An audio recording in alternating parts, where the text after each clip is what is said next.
Почитувани представници на медиумите, почитувани граѓани. Пратеникот од редовите на СДСМ и поранешен директор на Агенција за млади и спорт, Дарко Каевски, само во последната година го зголемил својот недвижен имот за скоро 170 метри квадратни стамбена површина.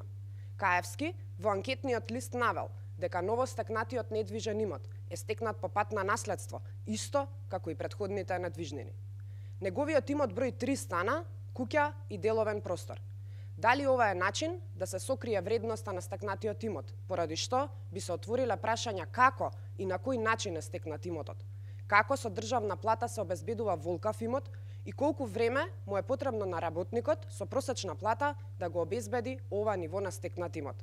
Се поставува прашањето на кој начин ги стекнавте средствата за купување на овие недвижнини и дали при тоа купување имаат улога финансии стекнати преку вршење на услугите кон државата. Јавноста очекува одговори. Дали е ова начин на кој се добива наградата на сметка на државата? Дали Социјалдемократскиот сојуз од носителите на јавни функции создава млади политичари со големи сметки? Ви благодарам.